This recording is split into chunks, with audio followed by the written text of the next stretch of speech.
doing what I was born to do and having more fun than a human being should be allowed to have at the same time. And we're going to hit the phones again. It's Open Line Friday. Whatever you want to talk about, even if it doesn't make any sense, is perfectly fine. Here's Jeff in Minnesota. Great to have you with us. Dittos to you, Mr. Limbaugh. Thank you, sir. I appreciate that. I will adhere to caller responsibility number one. I'm a local city council member, and we were running into some space issues at our city hall. So what we end up doing is we end up taking and making satellite offices in each of our schools with a armed policeman that uses that space during the school day. Wait a minute. I'm not understanding something. You are a space. You have space issues at City Hall. Yeah, you're a council Correct. member. So you're setting up satellite places in schools where people can go and watch the proceedings. No, to take care of our space issue, we assigned policemen in each of our schools in a form of a satellite office. So essentially, we put a armed policeman in every one of our schools for the school year. Okay, but it has nothing to do with city council proceedings. No, sir. No, I don't know what. Be a city council member. Okay, all right, but I don't. What's the space problem? Why, if you have a space problem, why do somebody with guns help alleviate space problem? I'm not putting two and two together here. The police department was part of our city hall, and we were running out of space. So to make free. Oh, okay. So you're relocating police officers' official office space over to schools. Correct, sir. Okay. I'm sorry I'm so thick-headed, but I finally figured it out. So the point is you've got armed police in the schools now who are actually on duty and as such in their offices, which are at the schools. That is correct. Okay. And so how many people have been killed? 0. Really? It's 0. Great work. We've had great success with it. Now, are these are the officers that are in these satellite offices in the schools? They are side armed. Their weapons are visible. That is correct. Not concealed, and they're in uniform, so they're not plainclothes. They're plainly visible, and it's obvious that they're police officers armed. Everybody in the school where those cops are can tell that about them. That is correct. How did you do that? How did you parked out in front in the parking lot? How did you get this done without a bunch of people raising holy hell about it? It was kind of a win-win situation. It's and you may be well aware, this is more of a common sense issue. It works. Well, the president talked about that today in relationship to this entire subject of keeping children in schools safe. And he said it's nothing more than a common sense issue. And you know what? What you're describing as common sense makes sense to me. Here's the amazing thing. And this, I think, is a useful way in illustrating what I'm claiming to be a loss of sense, rising stupidity. Common sense isn't common anymore. They're just like our common morality seems to have evaporated, so does the notion of common sense. And it's been replaced by whatever people's political preferences or political agenda happen to be. And that, I think, is what really befuddles so many people. Common sense is just refuted. It's unaccepted. In fact, it's oftentimes said to be another problem. Our last caller, Tom from Minnesota, I misunderstood what he was saying. I got confused. He said, we work for the town council. We had a space problem, so we put cops in satellite. I thought, what do cops and the town council have? That's what he was not talking about. He's on the town council, therefore he has credibility, what he's going to say next. And a space problem is in the police department. And so they set up satellite offices in schools for the police officers where there was no room at the main station. Now stop and think of that as an idea. Instead of teachers and security people with concealed carry, which, look, I see the problem with that. I mean, there's no perfect solution here. But I'll tell you, we know enough now to know that all this rage and anger at the NRA is totally worthless. It's misdirected. It is a waste of time. And the NRA has no culpability in what happened at that high school. It's stupid. And a waste of time to get mad at them. Stupid and a waste of time to get mad at Trump. So when that happens, you can readily identify a political agenda in action and not a serious discussion of solutions. Imagine establishing a tiny police office in every school, just like you've got the school nurse, you have the school doctor, you have the school STD director, you've got the school police. Except that they are actual police from the community, but their desks are in the school and not at the police department. How many of you where you live, you go to the mall and there's a little kiosk where it's a satellite police department? This may be actually something to build on. You're talking about uniformed police, readily identifiable. They're carrying their sidearms, nothing concealed. By definition, they are trained and ready, except this guy in the sheriff's department that was outside the school and didn't go in. But right there, you've got a deterrent. What? The guy didn't go in. You know what? He thinks he did a good job. His name is Peterson, right? Yeah, Scott Peterson, deputy who didn't stop Florida shooting, thinks he did a good job. Believed he did a good job because he called in the location of the massacre and gave a description of the shooter. This is his union rep speaking. School resource officer Scott Peterson, who resigned in disgrace from the Broward County Sheriff's Office, was distraught after the shooting, but he thought that he did his duty, according to the president of the Broward Sheriff's Office Deputies Association. This guy's name is Jim Bell. He says, I think he believed he did a good job. He called in a location, set up the perimeter, called in the description of Cruz. Well, we played the soundbite where the sheriff, Scott Israel, just destroyed the guy, and some sniveling little medium. Well, what should he have done? Sheriff, what should he? He should have gone in. He should have engaged the killer and killed the killer. Exactly right. You go in, get it, and get out. The guy didn't go in. Union rep says he did a good job. Did his job. Called in the disturbance, gave him exact location, set up the perimeter. So what? The shooter couldn't escape? But look, back to the point. So here you have armed police that are on duty, doing their normal daily job. They just do it from a desk or an office in the school rather than from the police department. And the shifts rotate. So you have a different crew. Could be sheriff's deputies. I don't know, police, sheriff, whichever would have jurisdiction here. Now that sounds like a very common sense proposal. At bare minimum, it is a common sense proposal. I dare say solution because I would get pushback and arguments. But in terms of proposing things, that's something that's common sense. You have no concealed carry. You have no deceit.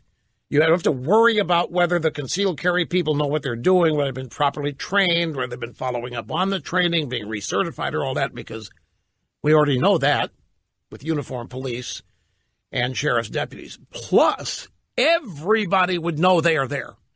And there is the deterrent factor right there. Everybody would know where they are. Now, in a big school like this one, this school's as big as mine. The student body, I think, was 3,200 where I went to school, but there were two schools for one town. This was 3,000 students roughly. That's a large school.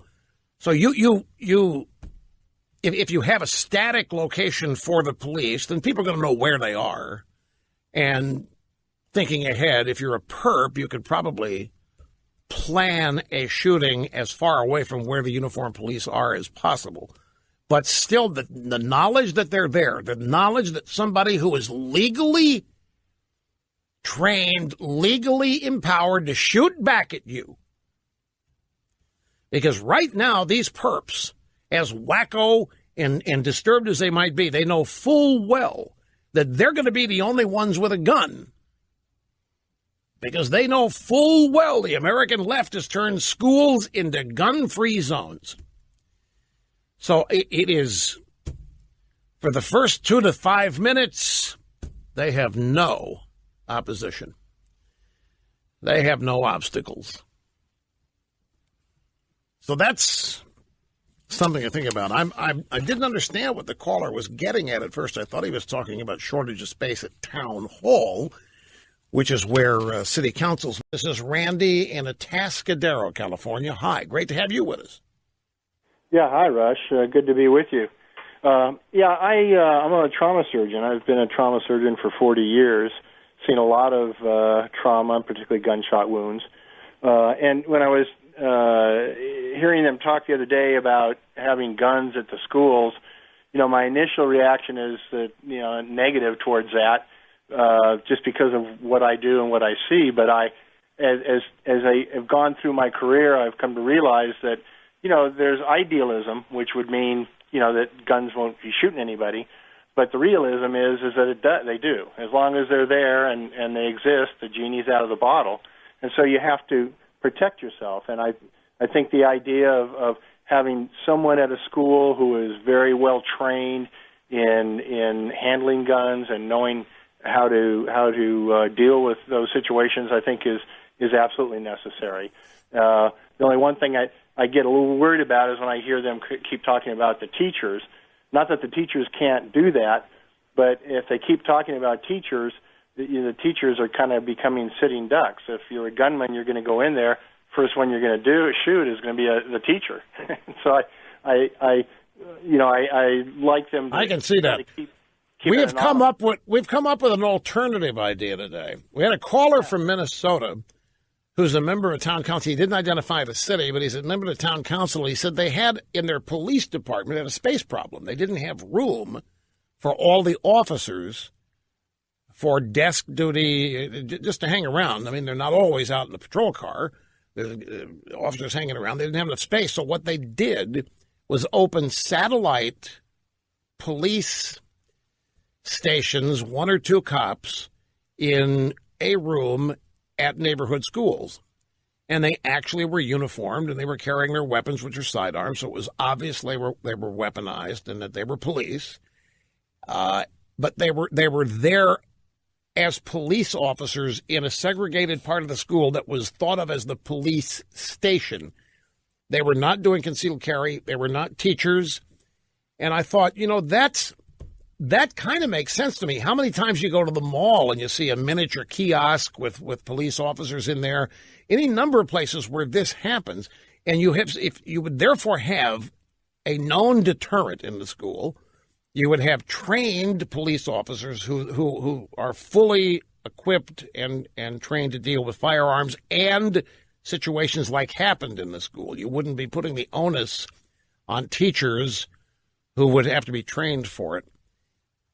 It's an idea, at least, and it may be worth trying. It's going to be automatically rejected by people who want to keep blaming guns. But no, I agree. It appealed to me much more than having teachers be the people carrying the burden of this. I agree with you. I think that you really do need to have professionals, because they're trained in it, and when it really comes to an emergent situation, they're the ones that least have had experience with that, right. and So, I mean, I think that's a really good idea. Or retired police officers, and also, you know, I think it's just key to reduce the access points to these schools. Well, I'd say on the teacher business, you know, I've made no secret of the fact that I am for personnel in schools that are carrying guns, concealed carry, whatever. I have never been a loud voice for those people being teachers. I think some could be if they could pass tests and so forth, but the idea that teachers should carry the burden, I'm not crazy unless you give them some additional pay. But there's no reason you can't have professionally trained armed security in there that don't look like security. They're plain clothes and they're just suits. They're walking around. Nobody knows who they really are. You can pass them off as members of the administrative staff or what have you, but they're there. And perps would know they're there, wouldn't know who they are, wouldn't know where they are, but would know they're there. There's some deterrence in that. Look, before you go, I have to run something by you. I saw, I read a lot of tech blogs, and the tech blogs all hate the NRA. They're just perfect leftists. And one of them went out and found a trauma surgeon who said the reason we've got to stop the AR-15 is a pistol fired through a liver or kidney. We can save the organ, but an AR-15 obliterates the organ and the person has no chance. And it was all a way to create additional thinking that we need to ban the quote-unquote AR-15, which is the devil of the moment. And they went and got a trauma surgeon to describe what happens to an internal organ with an AR-15 round as opposed to a pistol bullet.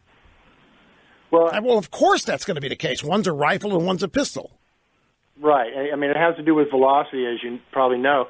And the fact is that that's true about the rifles, but, it's also true about a Magnum.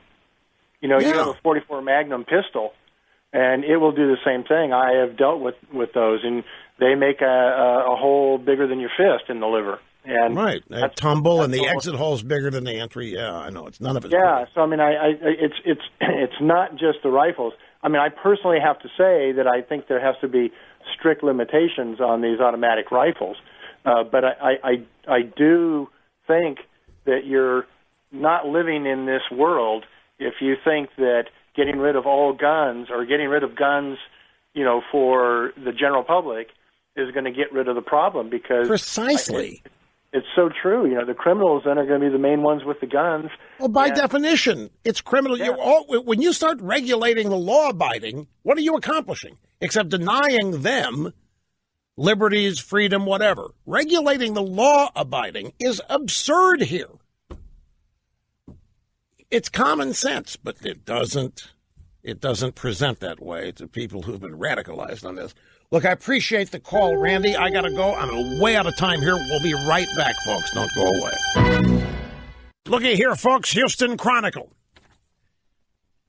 Headline, North Texas school is getting a police station because horrific things can happen anywhere. They're calling it a police substation. North Texas Public Charter School is getting a police substation on campus, not because of any specific shooting event, but because horrific things can happen anywhere. The school board of Westlake Academy worked with the city council of Keller, which is north of Fort Worth, to get the plan for a Keller police substation on the school's campus. The story was uncovered by CBS DFW, Dallas-Fort Worth. That's the CBS Dallas-Fort Worth Bureau. So it's already happening out there. Minnesota, and now in the Dallas-Fort Worth area. This idea may pick up steam. To the chagrin of the Democrats, the anti-gun, they're going to hate this. Law enforcement, the charges, well, you know what Black Lives Matter says, they target black Americans. You wait till the left gets hold of this idea. And they're going to overshoot, and it's going to backfire on them, just like they have on taxes.